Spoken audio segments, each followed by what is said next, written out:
What is going on, everyone, and welcome back to my channel. I hope you're all doing well. Now, as I'm sure you all know by this point, social distancing is going on across the world. It's a common thing now. Everyone knows that really you shouldn't be very close to someone else. It's just the done thing when the pandemic is going on. However, most people know that, as I say, but not this entitled lady who gets on a bus and doesn't care that social distancing is a thing. She just wants to sit right next to her friend. The entitled lady on the bus who doesn't understand social distancing. I ride a bus to work, and while it isn't crowded, you will get the occasional person who refuses to wear a mask or not respect social distancing. The lady I had to deal with has been on my bus off and on for a few months.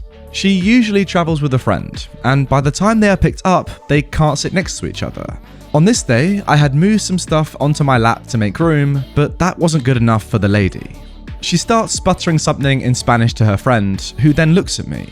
"She wants you to move so we can sit there," was all the lady said. I shook my head.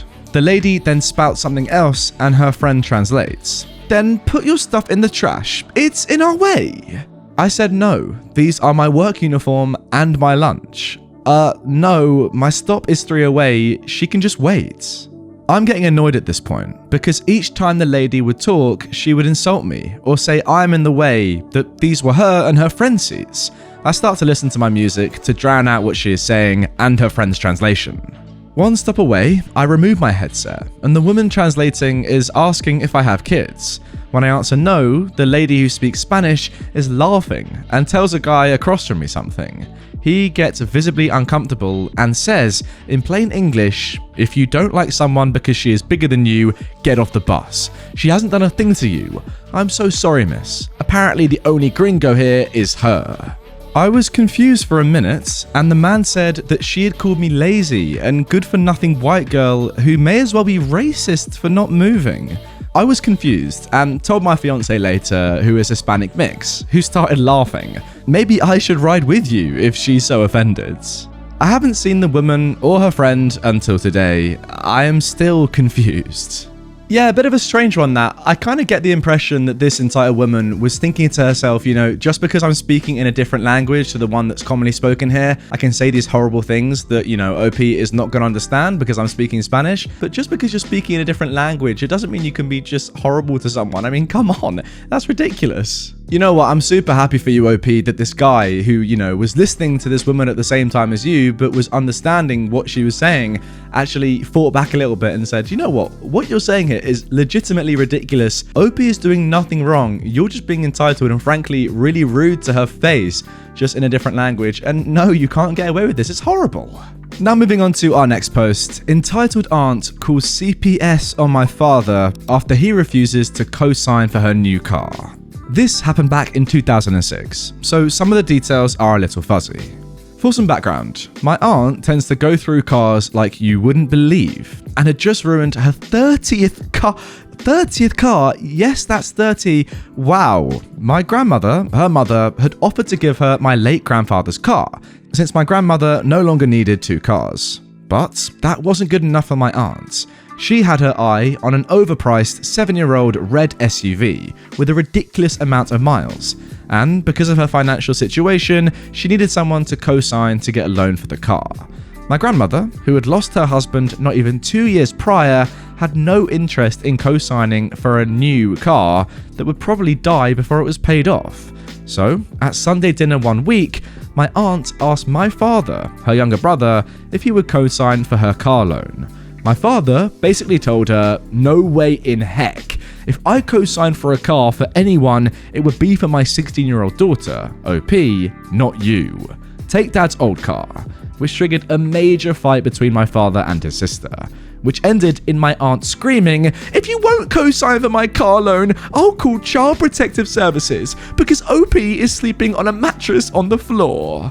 My bed frame had broken not even a week before, so I was sleeping on a box spring and mattress on the floor until we could get me a new bed frame. This is important. Now at the time, none of us thought anything about the threats, since my aunt had a habit of making empty threats when she didn't get her way, until a few days later.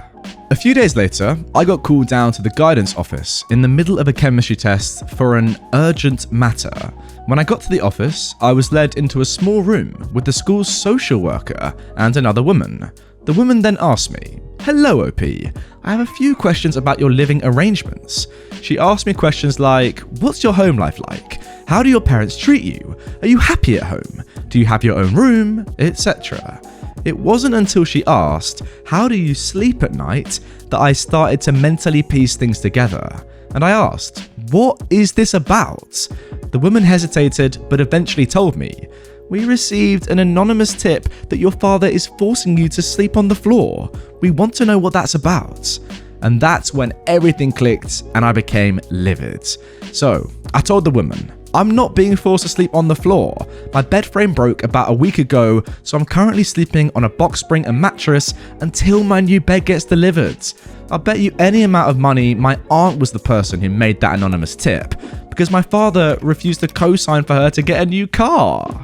The woman from CPS looked stunned, then turned towards the social school worker and asked if they had a way of reaching my father to confirm this. Since the number they had was outdated, I took my dinky little Nokia prepaid cell phone out of my bag and gave them my father's work cell phone number. Unfortunately, I have no idea what was said during that conversation, since I was sent out of the room during the call. But it is safe to assume my father confirmed what I had said. Once they got off the phone with my father, the woman came out and the woman from CPS apologized to me. And I told her I understood, and of course she was just doing her job, and I went back to class. So, the aftermath. When confronted about it, my aunt admitted to making the call to CPS, and my grandmother was furious. She made sure my aunt didn't end up getting that red SUV she wanted. She was actually forced to take my late grandfather's 1998 Chevy Cavalier. Unfortunately, my aunt didn't get in any legal trouble for the false CPS reports due to it being an anonymous tip. But my father gave her a harsh warning about what would happen to her if she pulled another stunt like that again. My aunt is still super entitled and has sadly only gotten worse. Wait, seriously, you're telling me there's no punishment for calling CPS without a valid reason for calling, and you're just using them as a threat to get your way? Really? Obviously, she's still going to get worse and worse, because if there's no punishment for doing these entitled things and doing serious things like this without any evidence, just, really going after someone for no reason at all, then yes, she's just going to continue to do these things. It's not a surprise. There has to be some sort of, punishment in place or some sort of legality that means you can't just phone the police or phone CPS and get away with it when you're literally fake phoning them. That's madness that there's not a punishment for that. It seems crazy in my mind. Now moving on to our third story. My father buys my old laptop off me after my entitled aunt demands I give it to her. Yes, this is the same entitled aunt that called CPS on my father because he refused to co-sign for her to get a new car. This happened in 2016 and is a much lighter story than the first one I told. I bought a new laptop because even though the old one was only a year old, it didn't perform the way I wanted it to, and I was fed up with it. I don't know how my aunt found out I got a new laptop, but she did. A few days after I got my new computer, she volunteered to pick my younger sister up from her high school track practice, and when I went to open the door, my aunt was standing at the door with my sister. "Hi, sweetie, I heard you got a new laptop," she said. "What are you planning on doing with the old one?" she immediately asked. I sighed. "Well, I'm not done transferring the files over to the new one yet, but I'm planning on keeping it around." And she immediately asked, "Well, can I have it?" I hesitated. I have a lot of sensitive information on my laptop, and to be honest, I would rather keep it. But my aunt asked, "Well, can't you just erase all that information?" I explained that it wasn't that easy, and in the wrong hands, that information could be used against me, and that I would be keeping the laptop. I didn't tell her that I didn't trust my aunt's friends, especially after she let an escaped convict live with her for a while, but that's another story for another time. She just huffed and pulled the whole, "but we're family," followed by, "I'll be talking to your dad about this." As soon as my aunt left, I sent my dad a text saying about how she wanted my old laptop, but I didn't want to give it to her. My dad said that we would discuss things more when he got home, and to not give my laptop to my aunt. Isn't that funny, right? When your own dad is telling you not to give your laptop to his sister, that just kind of shows what sort of person your aunt is. Well, after dinner, my aunt stopped by again because my sister left a pen in her car and she wanted to drop it off, which was a huge load of bull. I knew why she was really there. So my aunt goes, "So, OP, are you done with your old laptop?" And I told her, "No, I'm not, but I'm not giving you my old laptop." She then turned to my father. "Do you believe that? She won't give me her old computer when she has a new one." And my father told her, "Why should OP give you her old laptop? It's hers. She gets to decide what to do with it." My aunt goes, "Can't you make her give it to me?" Nope. She's an adult and she bought the laptop with her own money. Not to mention, my wife and I were planning on buying it off of her because her younger sister's laptop broke. You're going to buy it from her? Yup. She bought it with her own money, so it only seems fair. My father then turned to me. "OP, how much did you pay for your old laptop?" "Well, it was $300 when I bought it." My father took out his wallet and said, "Would you take $100 for the laptop?" "Absolutely," I replied. My father hands me 5 $20 bills, turns to my aunt and says, "That settles it. I own the laptop now and I'm going to be giving it to my youngest. So, no, you can't have the laptop." My aunt then turned for the door and walked out without another word. Once my aunt left the house and drove off, I asked my dad, "Are you seriously buying the laptop off of me?" And my dad said, "Yup. You know, I would have just given it to my sister," I said. "You didn't need to buy it." I know.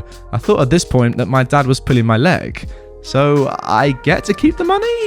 Yep, we were gonna need to buy your sister a new laptop anyway, and this way, the laptop stays here, and your mother and I save a few $100s.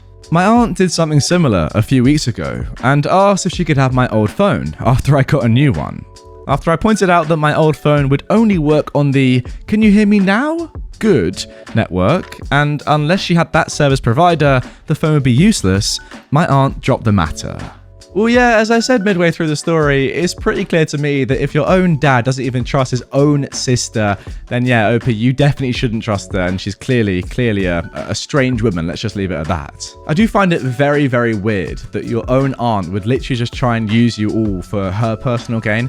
It's a strange one, isn't it? Like, do you know anyone like that, guys? If you do, comment down below, that have kind of fake relationships with you, but really they don't care about you as a person. They literally just want to use you for stuff. Because I'm not going to lie, it does seem like that is the case in this family, right? I don't think I'm being too harsh in saying that. Seems pretty obvious to me. But yeah, let me know if you have anyone like that in your life. I don't, actually, to be fair, which now that I think about it, I'm very, very grateful for, because that would be a horrible person to have to deal with. Like, imagine if someone was just coming up to you, like, I don't know, your aunt, for example, and saying, "Oh, I see you got a new phone. How about your old one? Can I use that? And yet also, how are you, by the way? No, I don't really care. Just give me your old phone. That'd be great, and I'll be on my way." It would be horrible. Anyway, guys, that is going to do it for this episode of r/Entitled Parents. Really hope you have enjoyed it. If you did and you want more from me right away, then check out my playlist of all my Entitled Parents videos right there. If you are new to my channel, please hit the subscribe button. If you're watching this long and you haven't subscribed yet, you have to hit it. Come on, hit the button, turn notifications on, and you will be notified every time I post a video each and every day. So hit the button and see what happens tomorrow when I post another one. All right, see you then.